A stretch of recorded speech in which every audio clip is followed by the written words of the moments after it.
Good morning, everybody. Welcome in. How are you today? I'm so excited that you guys are here with me for another episode of Conversations with Christy. I've got two of my most favorite people in the world on screen with me today. I'm so lucky that they're here. And Bacon Bits Turner. Good morning. And of course, we've got Cap. You guys for joining me. Hello, it's my How are pleasure. you guys? Thanks for having me. How are you guys doing this morning? I'm well. You're well? Doing good. Ben? Yeah, I'm well. You doing good? Awesome, awesome. Well, I've seen this little short, and let me see, Stasia, if we've got that we can play, I'd love to play that right now if we've got it. There was a little short that I found that really made me kind of stop and think on today's topic, and it's why I picked this. And it talked about not feeling like you're good enough and feeling like you're different. And it resonated with me so much because I think it's something that we all feel at different times. And just going through different things in our lives. And so it looks like maybe we don't have that. That's okay. So talking about not feeling like enough, that can look like imposter syndrome. I know we've heard a lot about it, but let me kind of describe what that is real quick. It's feeling like you are not deserving of the success you have despite your accomplishments, or maybe not even feeling like you're smart enough to be able to navigate a topic or something of that sort. Like you're just kind of talking out your backside, if you would. It can also be low self-esteem and low self-worth, not feeling enough. And we live in a society where we are constantly compared to others and might feel the need to compete. And sometimes we find we need to compete with people that maybe we compete with them because we want to have what they have.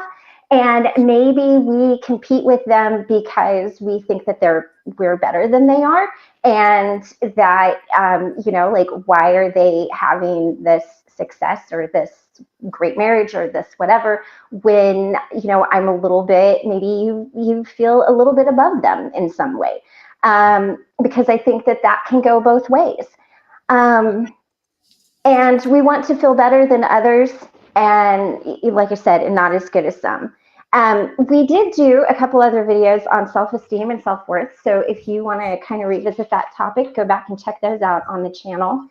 And there's a few different things. I'm just going to kind of touch on these real quickly of how we can feel like we might not be enough. Fragmented parts of ourselves. When we deny certain parts of ourselves, you might do this by focusing on the parts that are good or people have approved of. And the parts that are not acceptable are suppressed and repressed. And then you begin to deny, disapprove, criticize, and then you put your own limitations and weaknesses on yourself that might not even be true and might not really even be there. The more you accomplish, the more self-esteem you might have, but the less self-worth that you might feel. And going on your own path can be very difficult, right? Because we might not go down the road that everybody wants us to go down or that society says we should go down.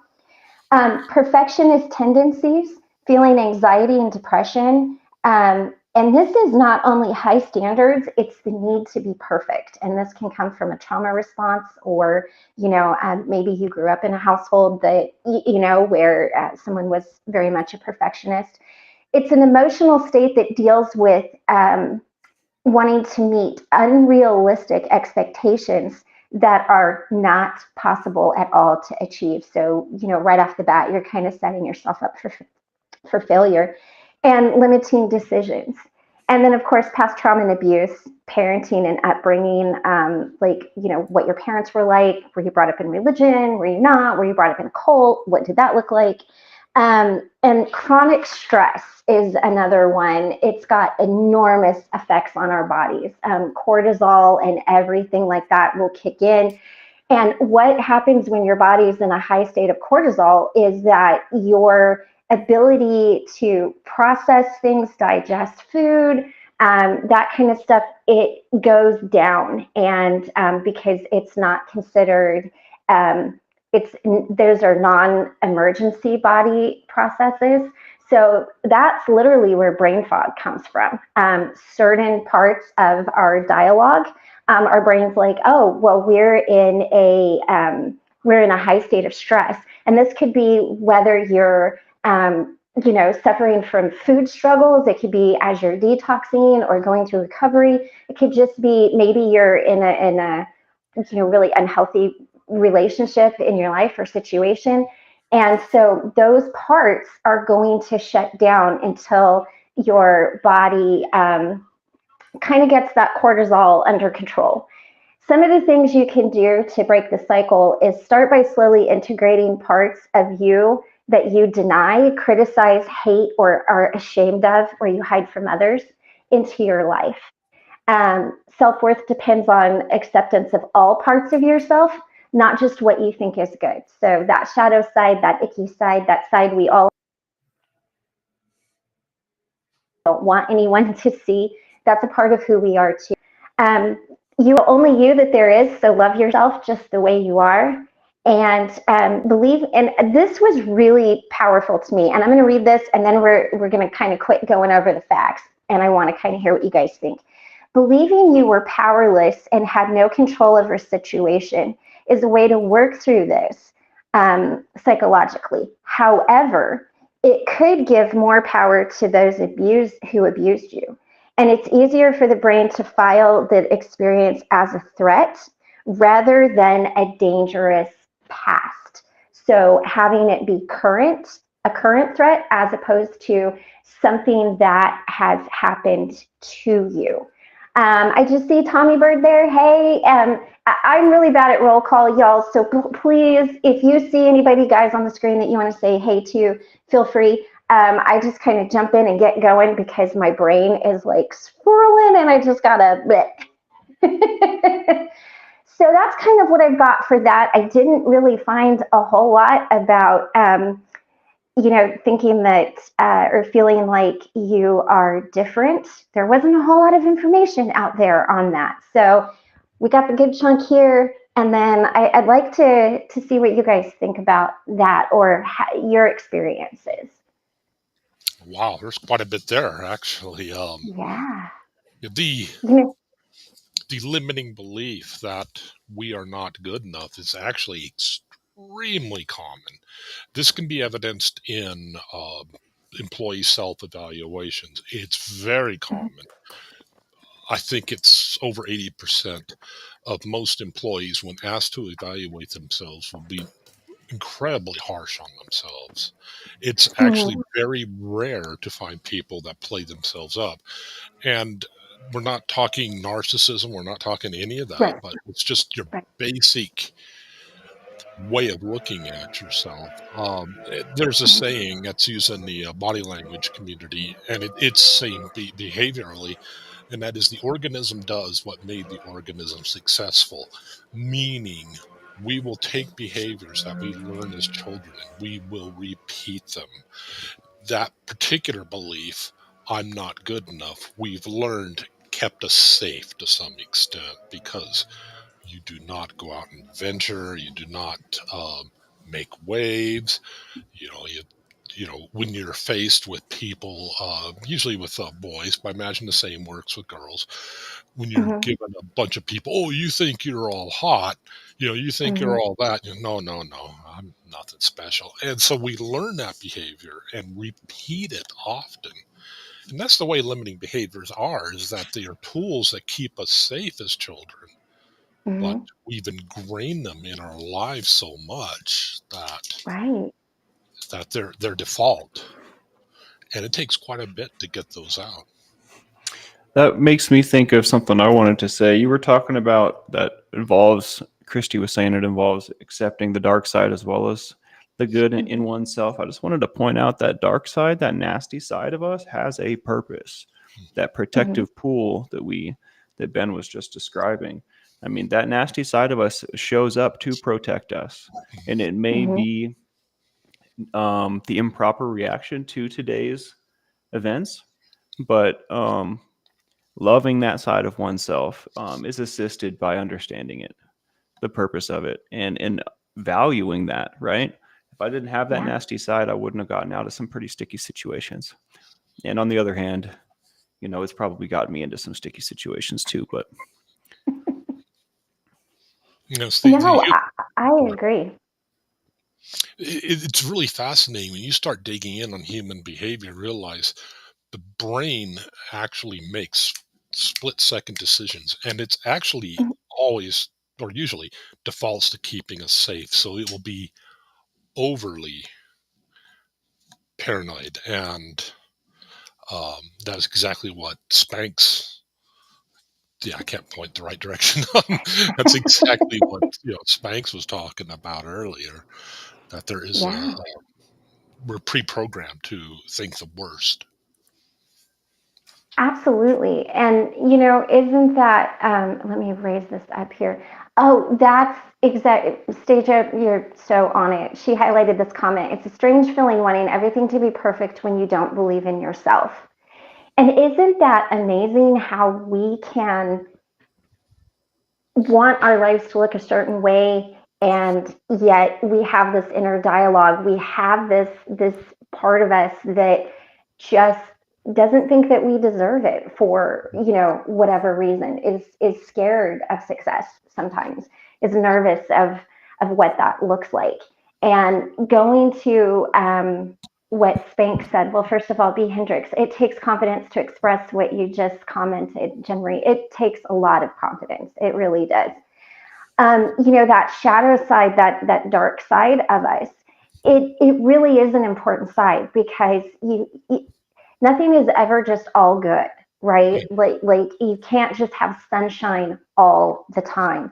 And we all have those parts of us, but when we look and we explore those parts of us, that's where we can really start to heal and make a difference in ourselves and the world around us. And I was listening to somebody, I think maybe it was Captain Admiral McCraven. I love him. He's a U.S. Navy SEAL, like, Mm. commander, way up at the top guy. I love military stuff because the way they say it just clicks with my brain. It makes a lot of sense. But he was saying that it's great to want to change the world, but what does the world look like when it does change? And bring that down to a much smaller scale, right? You can want to heal yourself. What does your healed self look like? And I know that. Oh, go ahead. Did you have something you wanted to say? visualization is powerful. It's part of the whole journal thing, writing stuff down. I think that things become much more achievable when you can visualize them. I think that's so important. It really is. And and you get to, when you've been so broken, you get to pick who you want to be, right? Like, you get a free, like, somebody just hands you a book and a pen, and it's like, fill it up, chick. What do you want? What do you, or guy, I mean, what Person, is it to, right, human, write it down. I've actually been But taking notes. I don't know if you guys oh, noticed. have you? Yeah. But I mean, that's what I did. There was a point in my life where I was just so broken, and it's like, who do I want to be? what is the good parts of me I want to bring, and what do I want to do, and how can I feel good enough? How can I feel good enough in my own skin? So, what are some things that you two do to help you feel good enough, maybe when you're not feeling Like to go to the gym. like Being you've able to got it? like see a physical difference in progress helps me a lot. My brain needs like visual proof, I guess, but also like doing something that makes me feel good, doing something that serves my heart or my soul, like just listening to Mhm. music or like going and doing something selfish, like going to a concert just for me. Something Mhm. like that Right. is just, or like the other night when I took the night off, Mhm. oh my, that was a huge game changer. Hmm. It Yes. it really is. Yeah. Oh, one of the things it's important to have short-term stuff that helps you feel good right then. Mhm. It's also Mhm. important, and journaling would fit into long-term as well.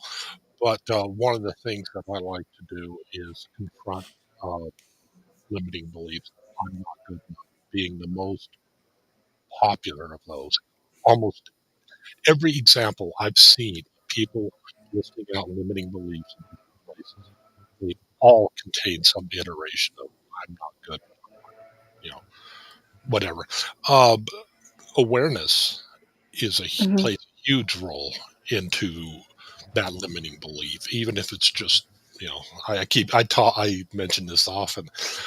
One of the things I've learned was to put your limiting beliefs on pieces of paper, or sometimes I'll put it on a rotating background on my computer so it's in my face constantly, because awareness is the best way. And people say, well, aren't you programming yourself when you do that? And not really, because the part of your brain where that limiting belief resides in, where your brain's taken it and accepted it as true. Mhm. The reason why it's so hard to change that is that part of our brain does not speak English. It does not understand I I am good enough. It really doesn't understand that. It understands emotions. It talks. I often say it talks in emojis. Well, not I, but several people say that. Right. And so one of the things I like to do is show that limiting belief and to actually look at how stupid it is and put on there a background of it being celebrated, like people having balloons and smiling, or something like that, and just repeating to myself how stupid that is. And Mhm. hypnosis, meditation, Mhm. journaling, certainly. Those are good long term ways to actually start chipping away at that. And it's amazing. But yeah, you look at hypnosis programs, that is one Mhm. of the most popular ones, is that limiting belief, I'm not good enough.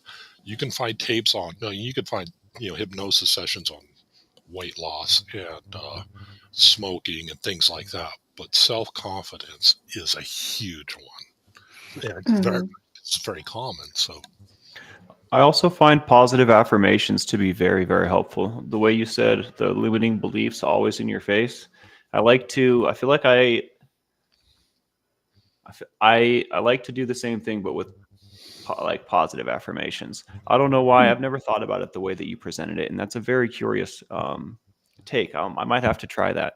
But sometimes I'll look in the mirror and give myself positive affirmations, or I'll just like kind of holler them through the house as I'm walking around. Like I'm good enough.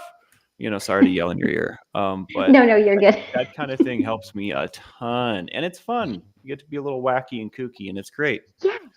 It's good to get some Yes. childlike innocence in your life. Right. And yeah. bringing in that youthful, like you said, childlike innocence, it brings us a level of joy that I think that we as adults forget, right? Because when you look at kids, whether you've got them or not, you can see kids everywhere. Um, they just run through life and like everything is so amazing to them.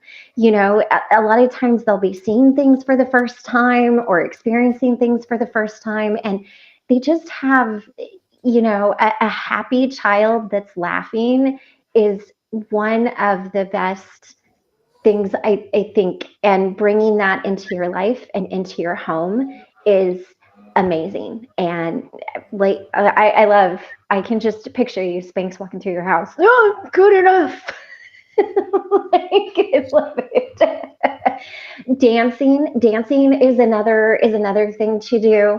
And there's even some things, even just clearing out the energy in your house, especially this time of year as we're, coming out of winter, and, it's really getting to the point where we can just opening the windows and, just inviting all of the good stuff in, right? And even, spiritually, like playing music breaks up that negative energy, and if you open up the windows, it just kind of sends it out. And then listening to music has such an amazing effect on your body, to it can bring back good memories, it can bring back bad memories, bring back the good, positive, fun memories, right? But it's such a beautiful way to feel like you're good enough, in your own, in your own skin. And I know for me, at different points in my life, sometimes it was as basic as I paid that bill. Like, I was good enough, I made enough, I paid that bill, I did this, I accomplished that. I really love making lists, crossing things off, Mhm. because then I can see my accomplishments, Mhm. and it can be like, no, I really am getting something done today, and that can be important. It's very funny that you mentioned music, crossing things off of a list. The things that you listed, they all have, when you cross things off a list, it actually gives you a dopamine hit. Emotion, Mm-hmm. music, very emotional. And that is a Right. way, it's part of a few neuroscientists have used this, the FATE model: focus, authority, tribe, and emotion. These are all things of ways in which we can program our brain. Focus is be like, our ancestors when they were out gathering Mm-hmm. food. Mm-hmm. They would be walking past a bush, walk past this bush a million times. They hear a stick snap behind it.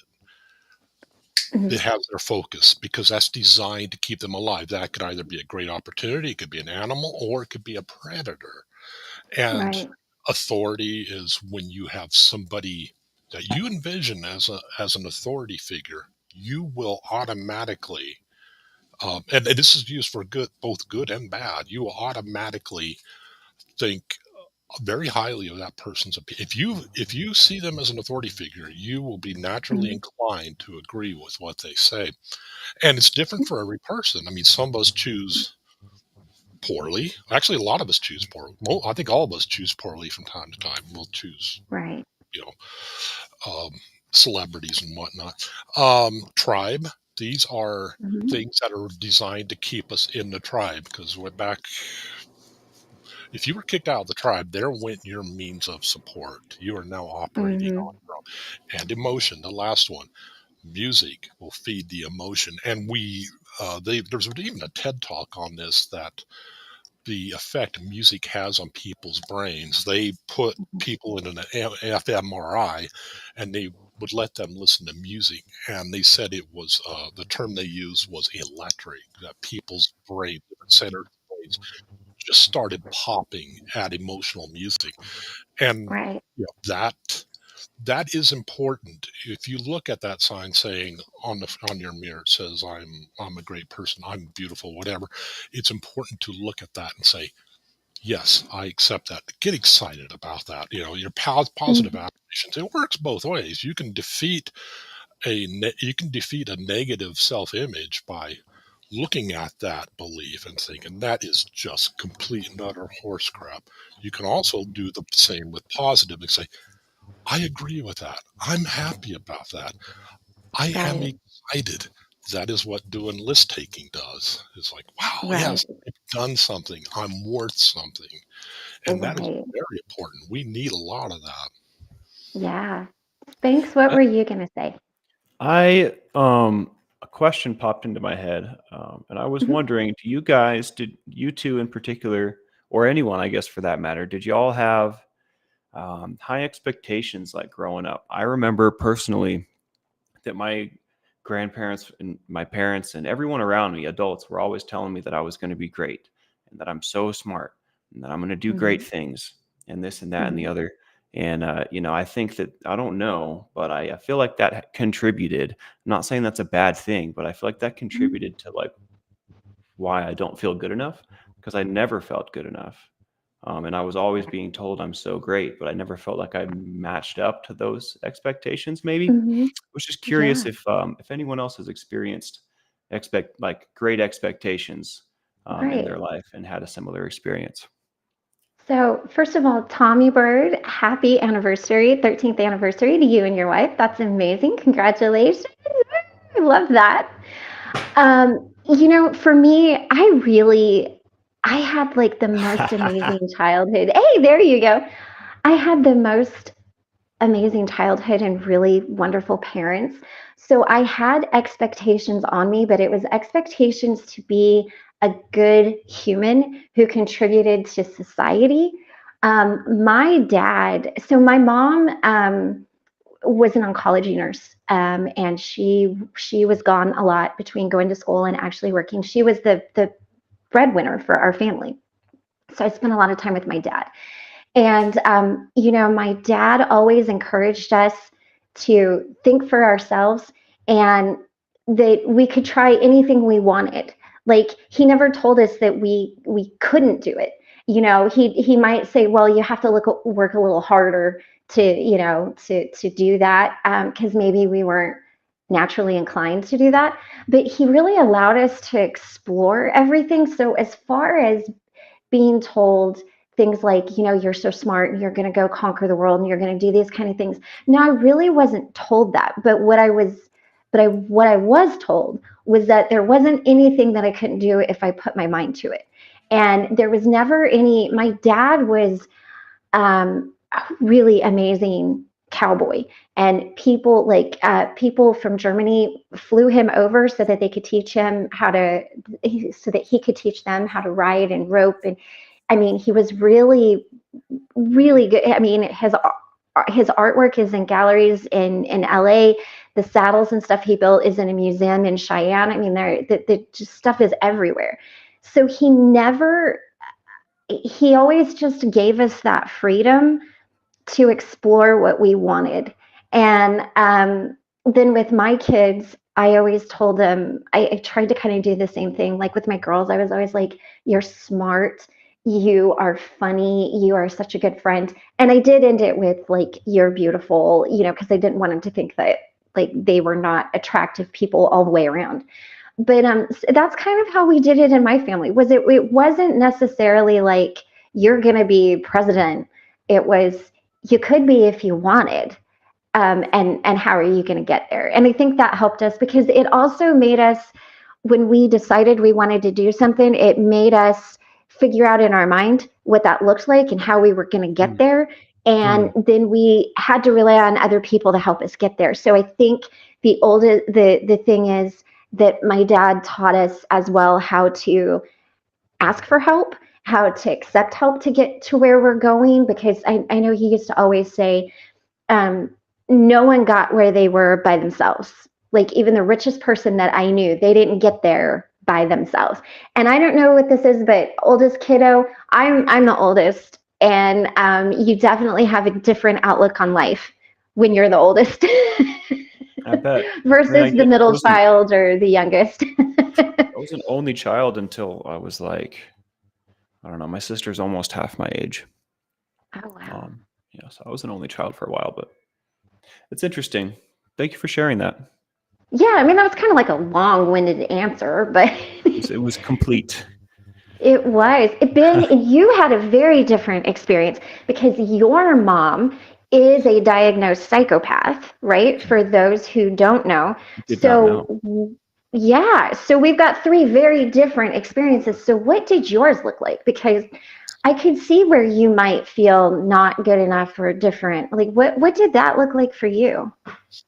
It went both ways, and I Mm-hmm. would like to specify that I get my mother did the best she had with what she had available. Having said that, it was both positive and negative. It was, Mm, you're not as good as insert person here. And she was like that with everybody, her friends, everybody. And it mm, took me a long time to realize that.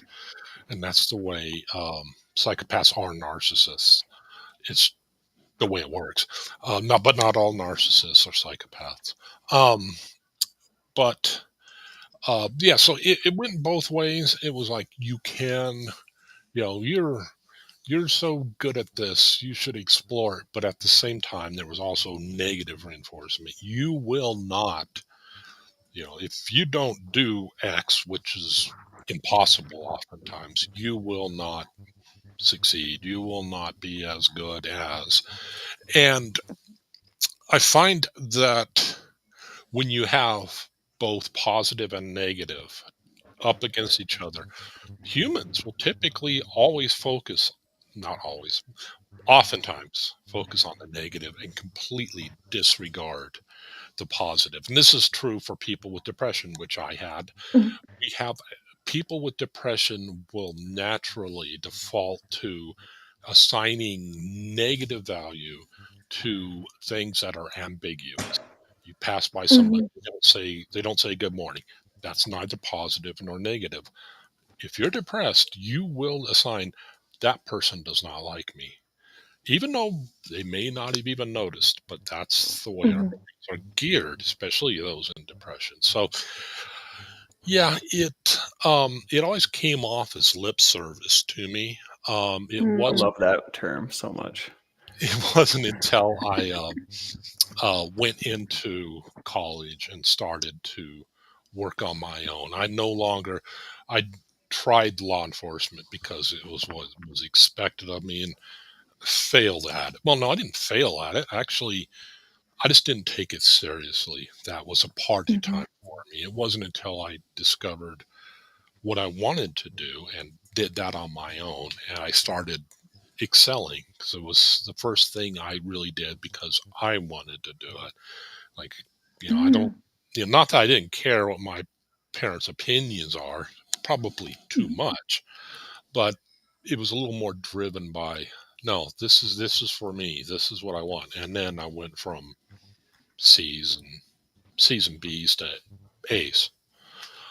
I think I had one B in sociology of all things, which is just crazy now. But yeah. okay.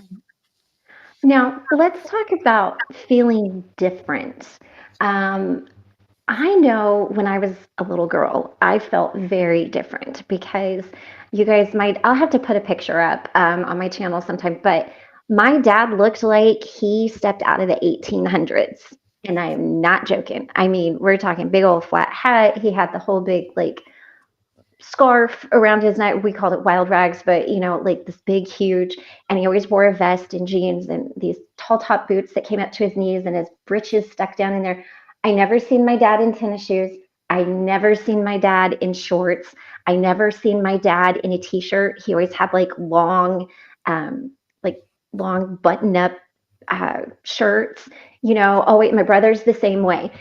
And in the 80s when I was growing up and everybody's, dads had like the polo shirts or the I don't remember what it was, but the little brand that had the little alligator on it, like that was a big thing too, Lacoste. and Preppy. there you go. Yes. And my dad didn't fit that. And I grew up in a tiny town. And so everybody knew us. They knew, we lived on the outskirts of town.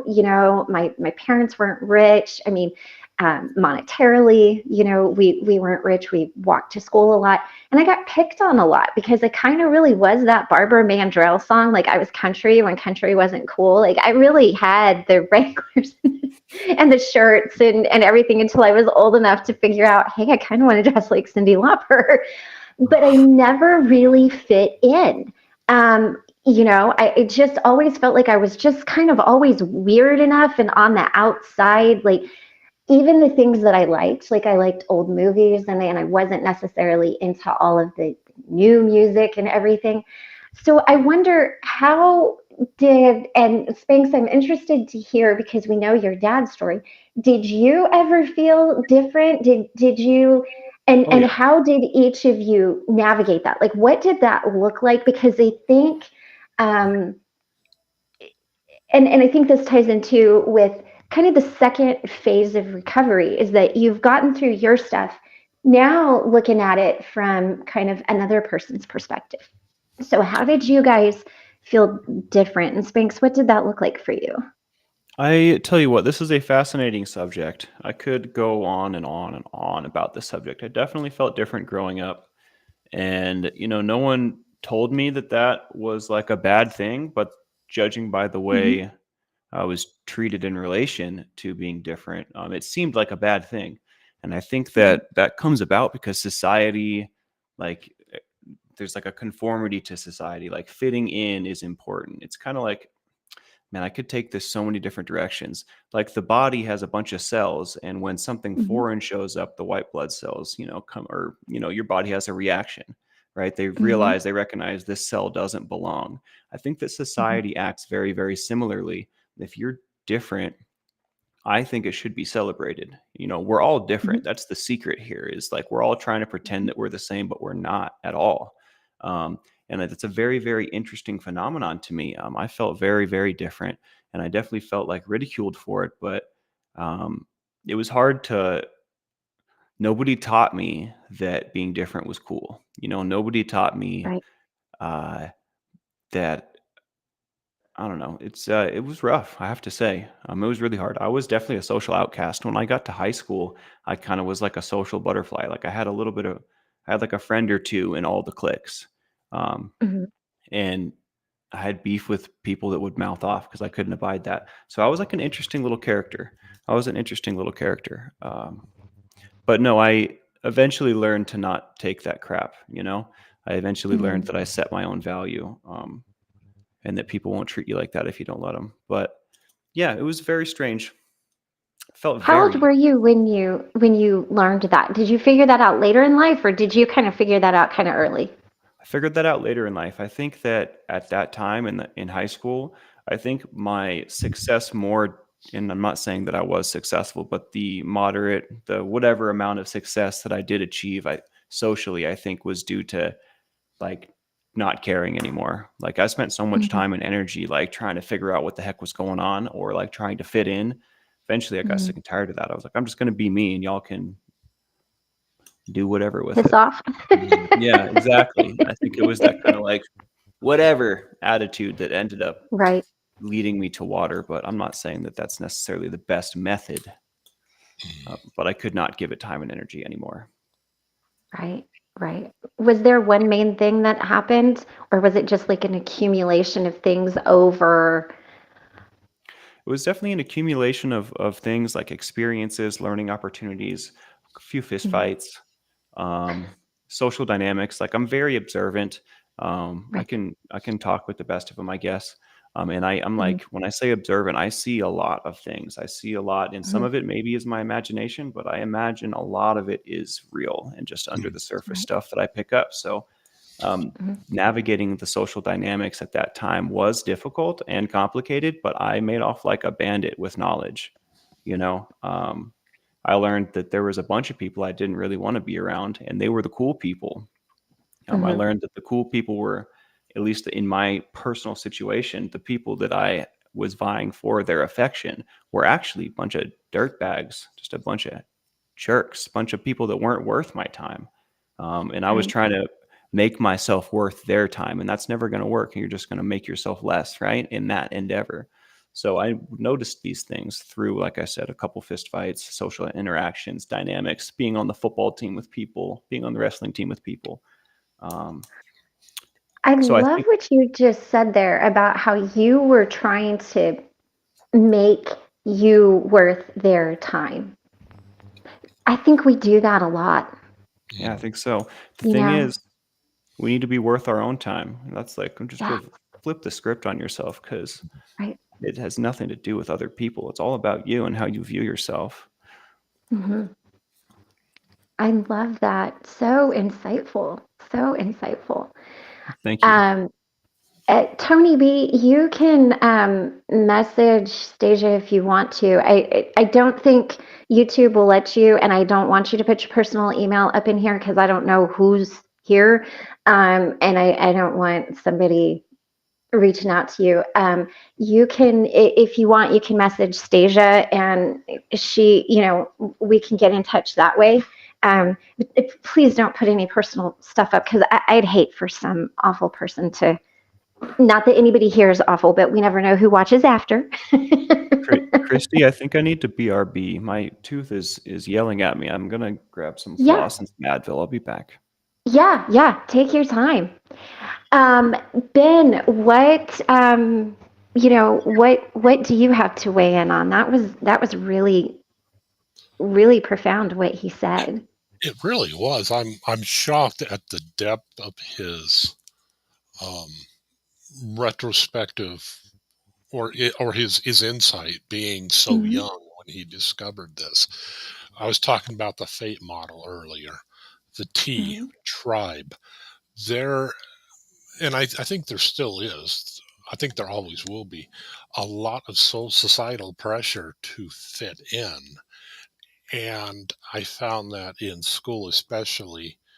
Um, it helped in a little bit that I had an older brother that went through school who was kind of infamous, so I that helped a little.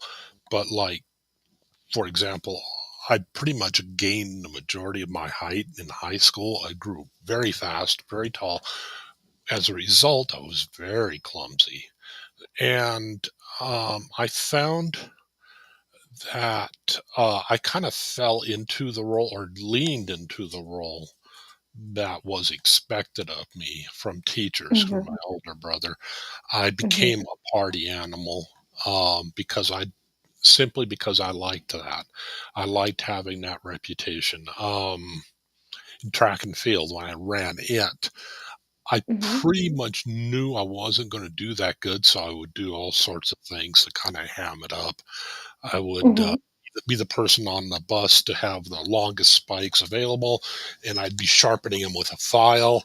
Um, you know, I was the kid. I knew I sucked at basketball. I could not shoot to save my life. But if you wanted Me too. somebody to foul out somebody, I was your guy. Me I too. I could get into fights really easy and make somebody foul out. People Hockey, just don't like my face or something. You know what I mean? I don't know what it is. They're just like, we're gonna fight that kid. I guess so. It was real easy. I Anyways, I loved playing hockey because it's like I know I'm not going to make it and all that, so I might as well get in trouble for high sticking. Not that we didn't play with ice. You know, we had to run in order Right. to do it, but still, stuff like that. I found that I leaned into the role that was expected of me, and it, like I said, again, it wasn't until college that I learned that I had the opportunity to kind of get away from what was expected of me and lean into a new role, what I wanted to be for once. I Mm-hmm. wanted to be, I wanted to be smart. I wanted to be all these things that I wasn't in school or that I thought I wasn't in school. In school, Mm-hmm. in high school, I was seen as a nerd, a slaughter bomb, a party animal. I don't know if you ever saw Slapshot. It's an old 70s ice hockey. There's two big geeky guys that they go and before the national anthem's playing, they're out beating people with sticks. That was an example of what I kind of leaned into. Just because it's like, well, I can't be the fastest, I can't be the smartest. Here's something I can do. So, and Right. that's what I did. But yeah, it wasn't until college that I even began to reach anything close to what the realizations that Spanx came upon. So I'm very impressed with him. He's a pretty sharp dude. Let him. Don't tell him I said that though, because he'll go to his. Right. Right. We can't have inflated egos. no, my ego No. is very inflatable. I tell you what. Yeah, but hey. Well, and I think it's something that we all do. it's quite a thing when we figure out that our differences or our quirkinesses, whatever they are, is what makes us so unique and special, and that nobody else has those. And I think it is sad that and this was my generation. I can't speak to anybody else's generation, but I was bullied a lot for being different, Mhm. and I was bullied a lot for the way I looked. And I remember my dad, he was so wise. He's like, Christy, one day everybody's going to be dressing like you, all the people that bullied you. And sure enough, 90s come around, and what's everybody wearing? Wranglers and boots and all this other stuff. And then you kind of look at it and you're like, oh, yeah, you were kind of right. And let's see, Miss Sunrise Dawn. A friend of mine likes to say most people go to a sporting event and sometimes fights break out. I like to go to a fight and sometimes a hockey game breaks. That's awesome. But I wanted to address, or I wanted to say, somebody had said earlier, they didn't like the phrase fake it till you make it. And I was told that a lot. And how I see it is live like you've already made it. Live like you have it, like manifest it. Just put it out there. This is how I've got it. So I don't really see it as faking it as much as I see you living within your means. Now, if you want to be a millionaire, like, don't go out and buy a Maserati. All right. Like, if you've got a Walmart budget, don't go do something crazy. But living like you've already got those things that you want, it calls in that energy. Mhm. And that's kind of how and going back to what Spink said about visualization, visualizing your success, visualizing being enough, visualizing accepting your differences and what makes you different. I think that is a really beautiful thing. So maybe reframe how you see that, and as opposed to faking it until you're making it, live like you got it. You know, live what you want your life to be. What do you guys think about that? Do you think that's a good way to do it, or? I find that to be interesting because there has been a lot of talk in self confidence circles in psychology.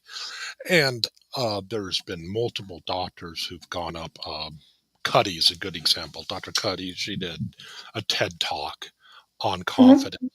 And one of her tricks was if you're going into something that you know is going to be difficult, you can stand akimbo. That's the famous Wonder Woman pose. You do mhm, that for 5 minutes, you will become more self-confident. If you right. sit before an interview, you sit, you take up the most space possible, you spread out. People who are not confident, they'll do this. They'll suck Mhm, in. People who are not confident will move very fast. Now, drummers too tend to do that, and guitarists too, with their funky, weird breaking their fingers. Yeah, Eddie Van Halen licks. yeah, yeah. So there's a bit of a habit. There's a bit of a habit there. But if you move slowly, like you're in water, you take up most amount of space. That's seen as faking it. But the end result is when you go into that meeting, you will be more self confident. Confidence Mhm, is confidence. So that was a place where people pretty much said, faking it till you make it. Who cares? It's mhm, confidence. So yeah. how you get there, and dreaming up a new role for yourself. You're Mhm, When you're in a new environment, we all can become what we want to because we don't have that history uh, pushing back against us, or that expected role. That can be seen as faking it till you make it, but manifest, whatever you want to call it.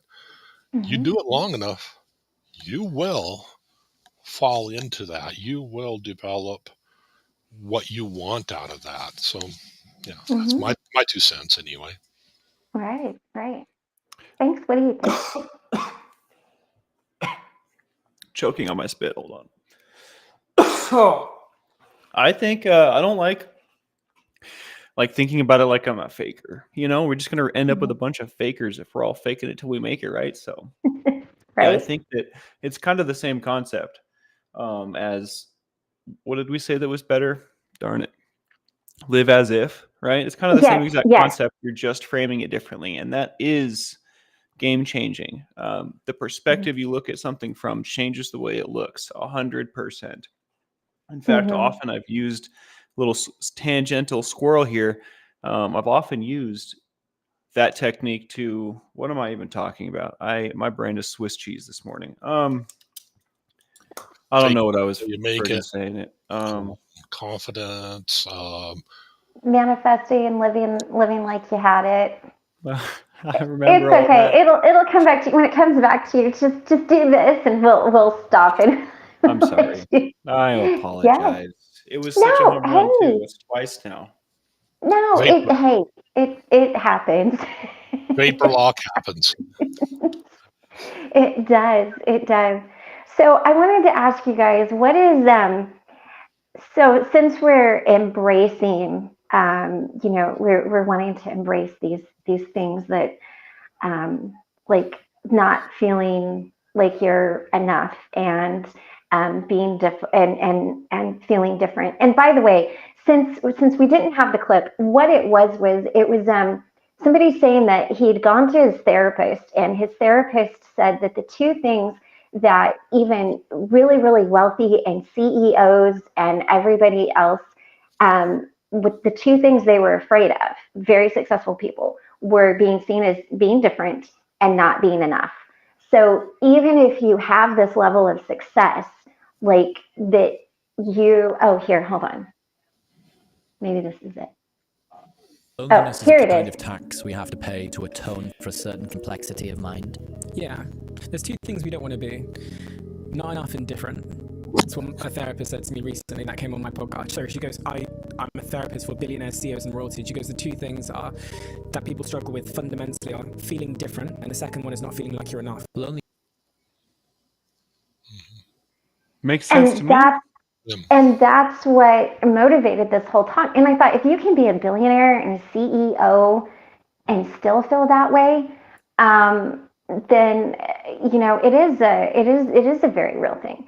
So I wanted to ask you guys, what what is one of your differences that you embraced and that you now love about yourself? And what is one area where you felt not good enough and now you feel like you can be successful? And while you guys think about that, I'll share mine. So what I embrace about being different is how I did grow up, like my dad, because not everybody had a really cool dad like that. And not everybody got those really amazing experiences that I was fortunate enough to have.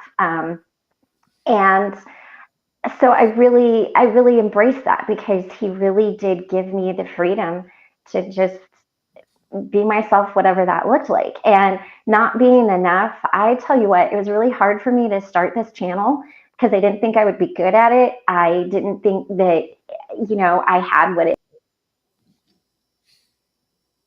took. I didn't think anybody would show up or subscribe. For me, that part was when I started this channel, just like, look, you know what? I've got something to say. I'm going to say it. And hopefully people come along for the ride. But I really did not feel good enough to start this. I felt like, no, I can't be what those other people are. But I just kind of cannonballed in. And I was like, all right, well, here we go. We're going to do it. So what do you guys embrace as you're different and you're not enough? Well, do you mind if I go first, Ben? Go ahead. For me, I think it's very apt now to speak on, but my childhood, in the beginning, my parents were hopeless, degenerate drug addicts. And then my guardians were my grandparents, and that was weird and different. And then in like adulthood, I like didn't have like a solid Like I didn't learn anything. I shouldn't say I didn't learn anything, but like my grandparents and my parents tried to teach me everything they could, but like I didn't have a like foundation of like childhood teachings. Like I was like a baby adult, that was also just a degenerate drug addict. So I embrace now that journey and that part of me, and I use it for good, for the powers of good. I use I use it on the lifeboat every day. So Right. that is my journey. That is my story. I cannot change it, but I can. I mean, it does make me better, to be honest. Right. Right. I love that. I love that.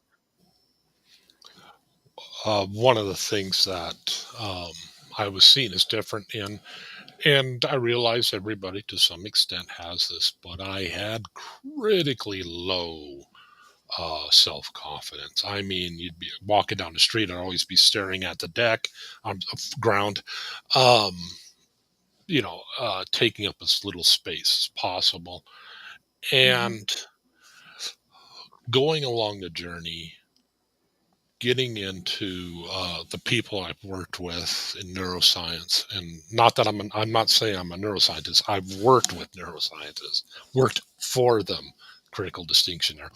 Um, but the things that I learned was how to get self confidence, and I guess I am approaching it by and I realize self confidence is one of those things. It's a journey, not a destination. We're always working on it. Most of our behavior is like that. Behavioral problems, you know, um, neurodivergence. It's a journey.